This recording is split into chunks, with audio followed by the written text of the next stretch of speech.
Education is like the weather. Everyone from the president on down talks about it, but no one does much about it.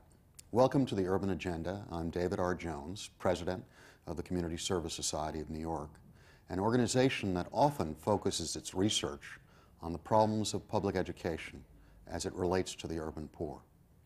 Today we will talk about the new Regents standards that impose rigorous tests for high school diplomas.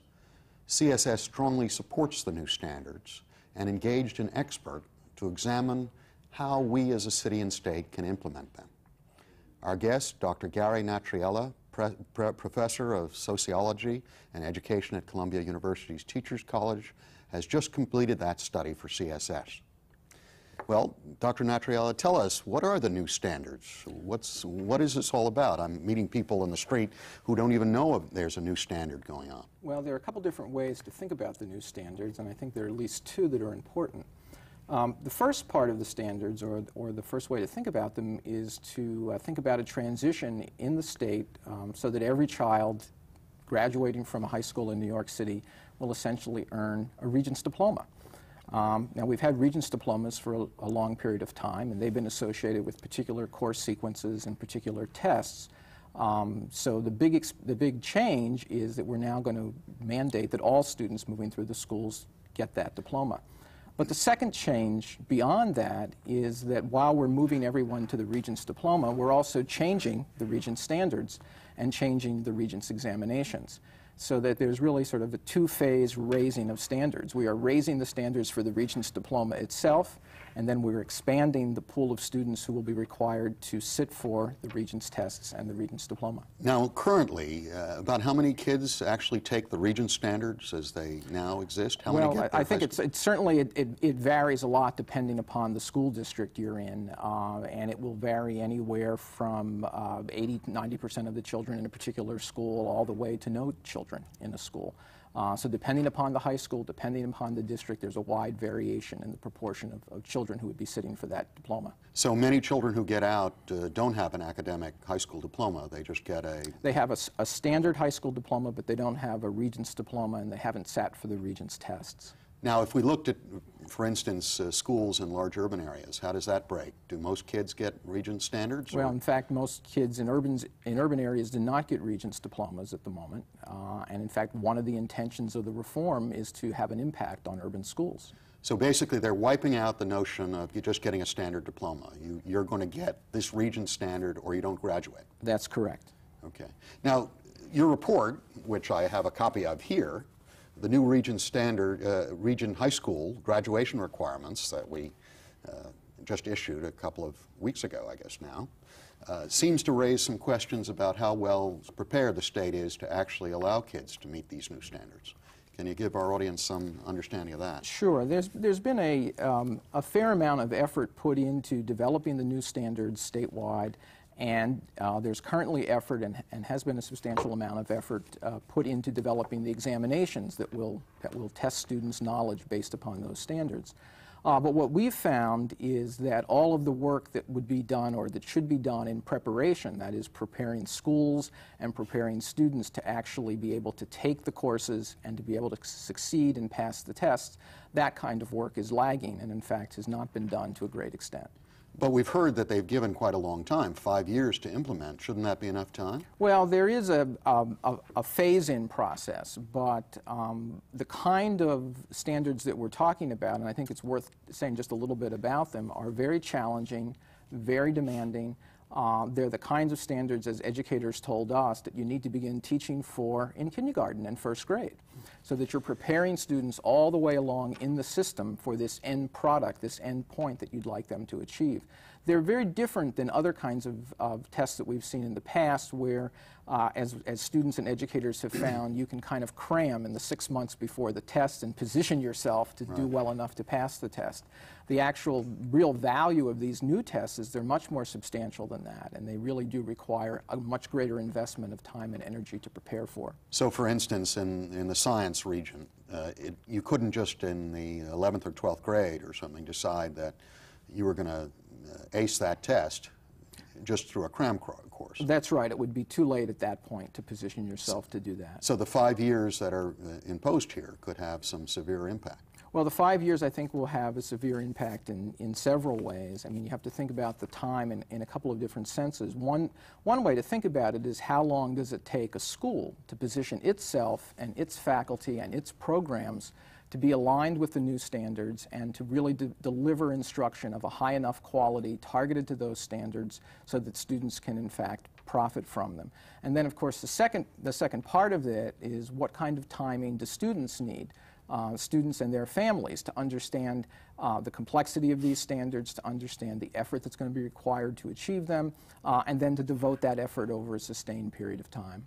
In your view, what led to this change? What were the forces driving for a higher standard? Well, I think there has been, not just in New York State, but I think nationally, discontent in a couple of ways. Discontent with the overall level of achievement of students graduating from high schools, not just in New York, but nationally. And I think in addition to that, there is dissatisfaction with the inequity in terms of student outcomes at the end of high school. Some students are in quite substantial programs preparing them for post-secondary education. They go on and they're successful.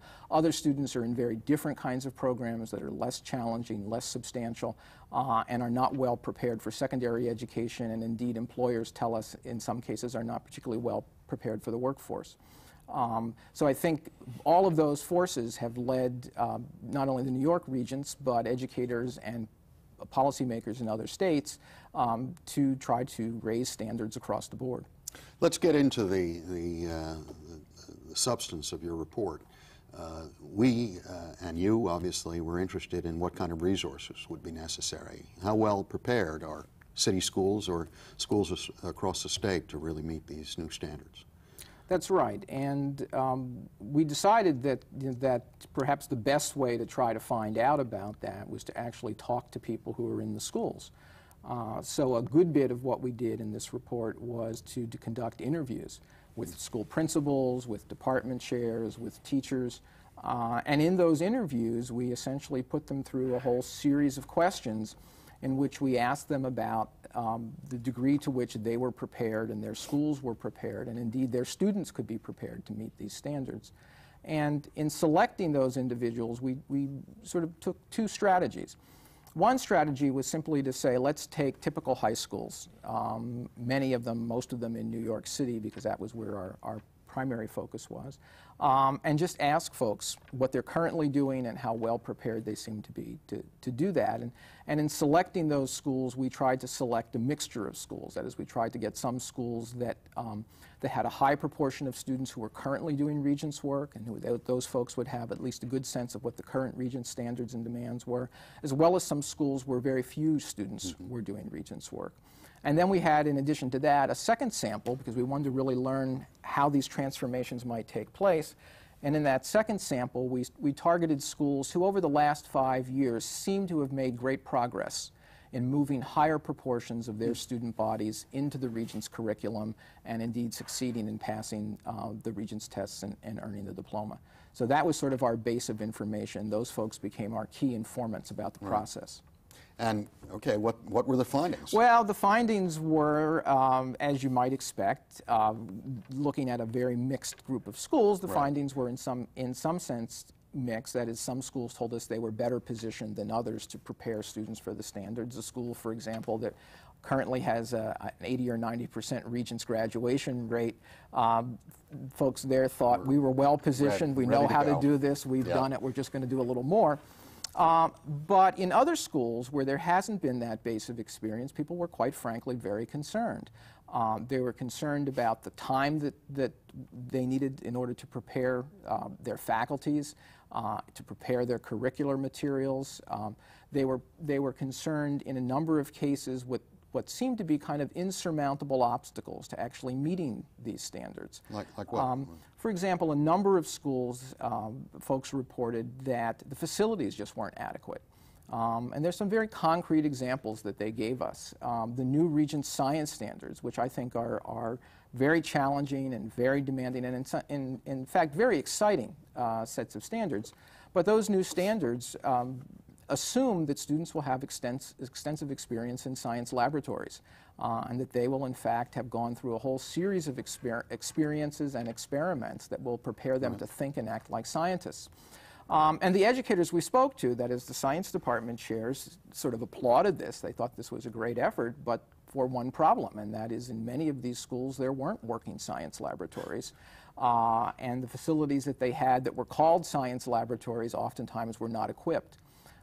So that they were actually perplexed as to how they could actually prepare students to be able to do the kind of science laboratory work that would be necessary to prepare them to take the test. So they didn't merely not have a science lab, they didn't have the Bunsen burners, they didn't have the... That's right. They didn't have operating equipment, they didn't have utensils, they didn't have all the kinds of safety facilities that you need in a modern science laboratory. So it's a dilemma. It's not something that sort of teacher ingenuity might be able to get around. Well, let's talk about the teachers. You mentioned that there was some concern that the teachers weren't prepared to handle this. Obviously, there's been a lot of bashing teachers going on, but what is the problem here? Are the teacher cadre at all the schools ready to teach this level of academics? Well, I think that's a really key question, and it was a difficult set of questions for us to ask and a difficult set of questions for these principals and supervisors to answer because, of course, they were talking about their own staffs, right, many of whom they had hired personally. But in their candid responses, they really addressed the needs of teachers for a lot more preparation and a lot more training to really understand these new standards. In many cases, there were schools where large proportions of the faculty, or indeed the entire faculty, had never taught anything approaching a current Regents course, let alone the kind of high-demand courses that would be required by the new standards. So, and these were much like the case of the students, where it's not the kind of thing where students can go out and cram in a couple of months before the course. In order for teachers to be well-versed and well-prepared to teach to these high levels and these high-performance expectations, they, in fact, need very careful and systematic preparation. And, you know, there are certainly a number of teachers who have that in the schools, but we're now talking about providing those teachers on a uniform basis for all students. So that means that every math teacher has to be able to teach math to a high level, even those who are not certified, even those who are not trained in mathematics, who did not major in math in college, for example. In terms of math, what does the new Regents standard require?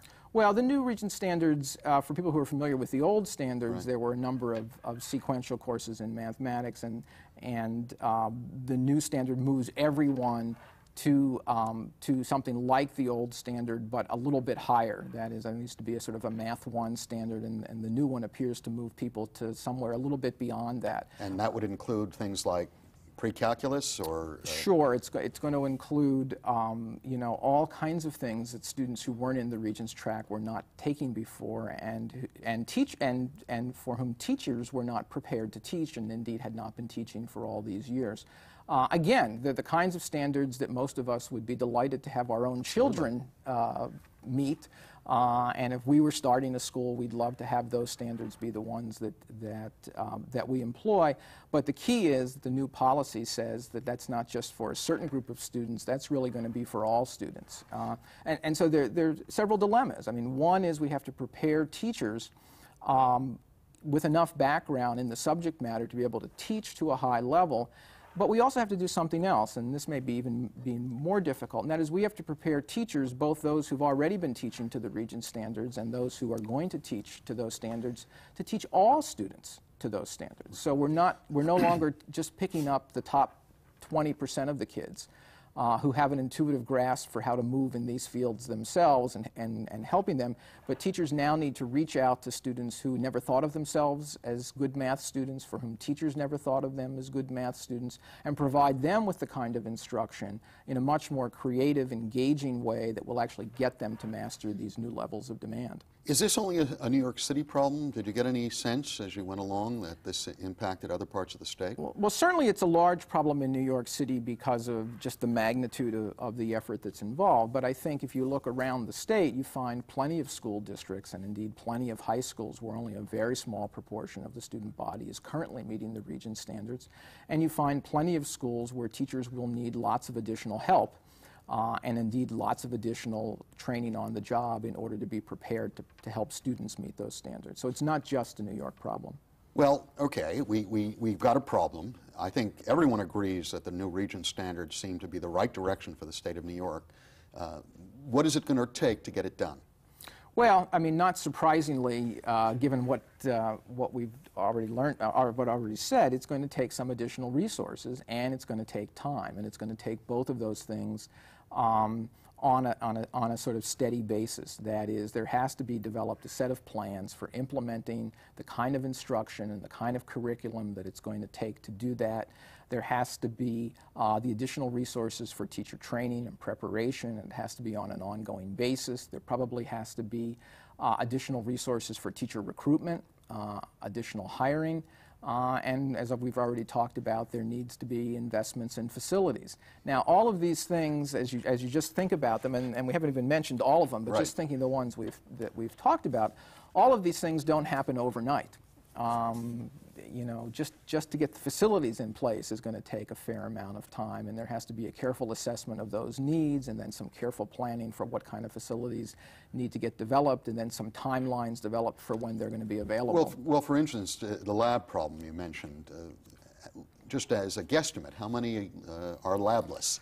How many of these high schools? It's actually difficult to put a number on it. And in fact, I think that's one of the first challenges. I think we don't even know that. I think the State Department, you know, as it moves down this path to try to implement these standards, has to get some better information and has to make that information public.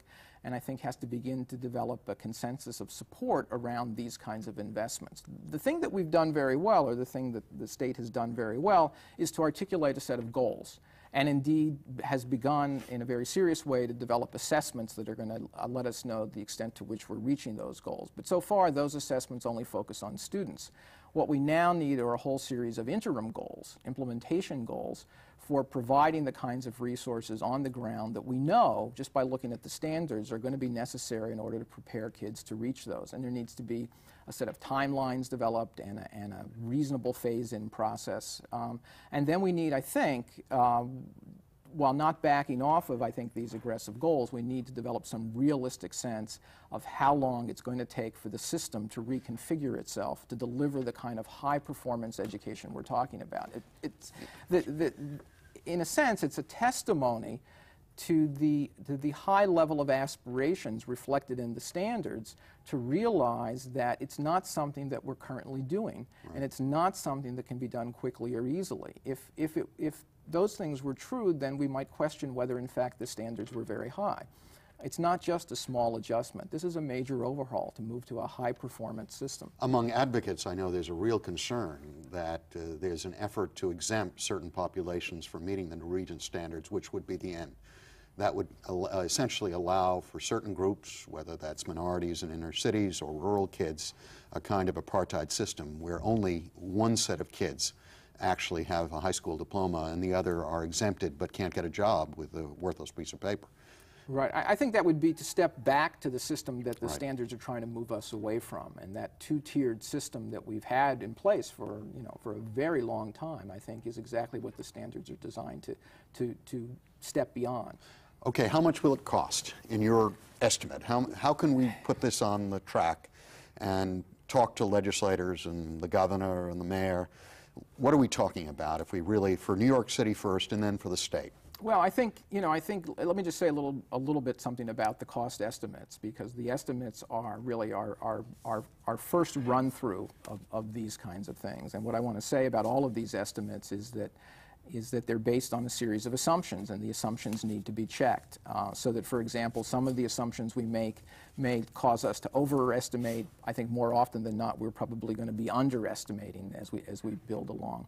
But I think depending upon the kinds of things you want to factor in, If you want to build in all the facilities, and if you want to take sort of the higher end assumptions that we build in, I think for New York City we were coming out to about $1.5 billion additional moving into the system over a period of years to bring this about. Would that be a one-time infusion, or would that be a mixture of one-time and continuing expense? That would be a mixture of one-time, which would be essentially the facilities piece, which is a huge investment. Right. And I should say that's not an unusual situation. I mean, schools across the country, as we've heard, need major investments in facilities. Right. So it's not surprising that we get relatively large numbers when we look at New York City. Yeah. The needs are there. They've been building over a long period of time. Well, Yankee Stadium is going to go for $1.1 billion.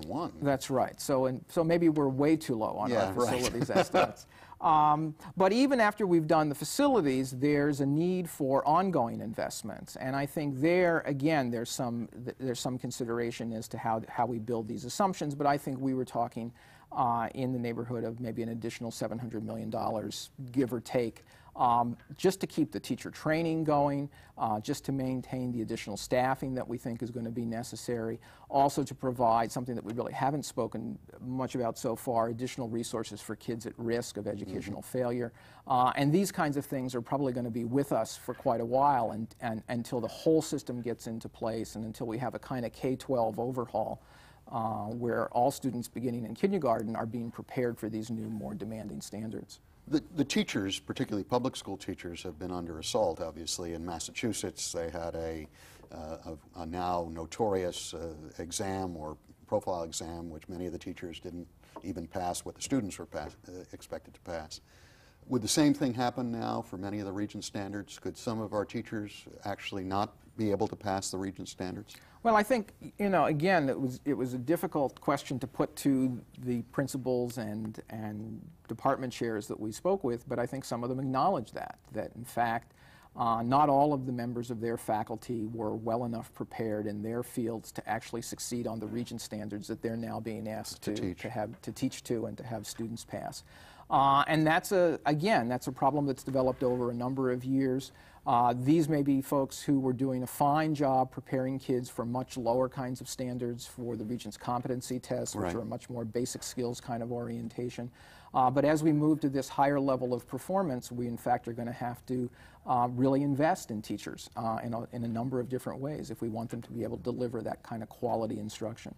Some of us who are much more cynical have a feeling that perhaps some people are waiting for this to fail in order to justify once again the attacks on public education. Do you have any sense of that? Or? Well, I mean, I think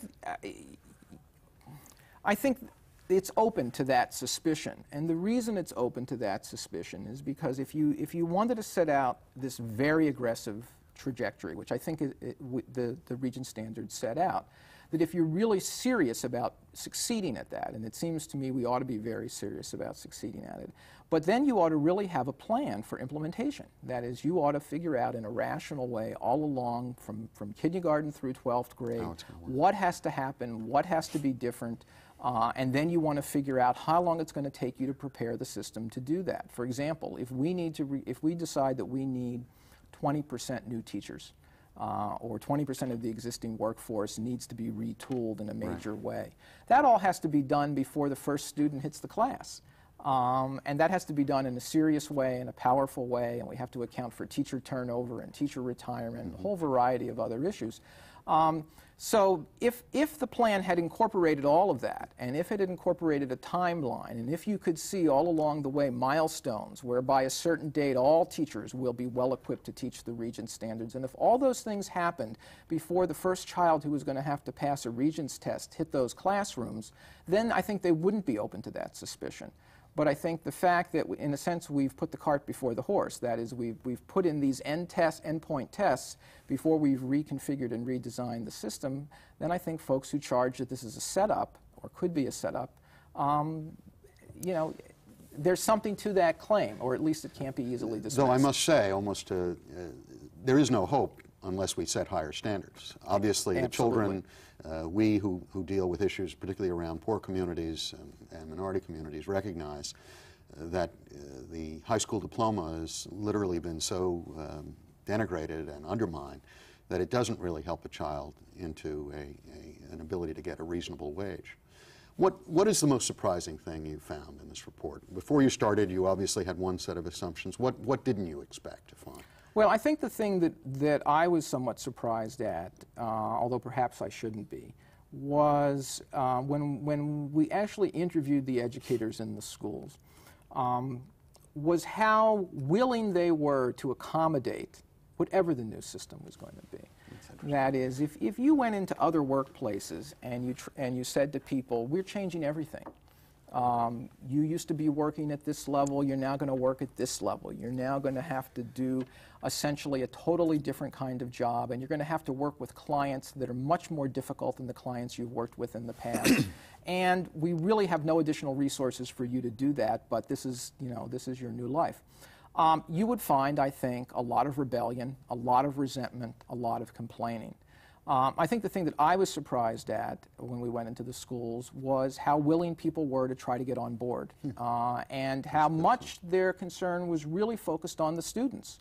Many of them would say things like, well, for me it's going to probably be awful, but I think this is a good thing for the students, and we're going to try to do whatever we can because the students are the ones who are being held accountable at the end. Right. And we have to do whatever we can to help them prepare for that. And I think that was surprising, and I also think it was very encouraging. There are hidden strengths within that system. If we were to go today directly to the Regents standards, how many children would actually come through with a high school diploma in New York City? Yeah, I think in a sense that's one of the things that's most uncertain about this new system, because keep in mind that what we know is that the pass rate on the current Regents exam, if we gave it to everyone, would be very disappointing, that we would find large proportions of students not being able to do it. But the other piece of it, more than 50%? Probably more than 50%. I think would be safe in saying that if we did that. But keep in mind that the new Regents standards exceed the current ones. So it would be less than 50%. And it would be less than 50%. And we are, in a sense, haven't yet built the base of experience around the new standards and the new exams to know, in fact, how well it's going to do. So now, of course, that doesn't mean that in the end that will be the rate that we get, because the rate will be determined by the way the test scores are massaged and manipulated in the end to come out with a set of pass rates. Well, thank you very much. With a deadline of 5 years, the time for theoretical discussions about the new Regents standards is over. We must take action. The new Regents standards present an exciting opportunity for inner city students and others. They can rise to the challenge, but the city and the state must provide them with all the tools and resources they need to succeed. Only if that happens will a high school diploma be backed by a meaningful education that translates to a real job in the real world. This is David R. Jones. Thank you for watching the Urban Agenda.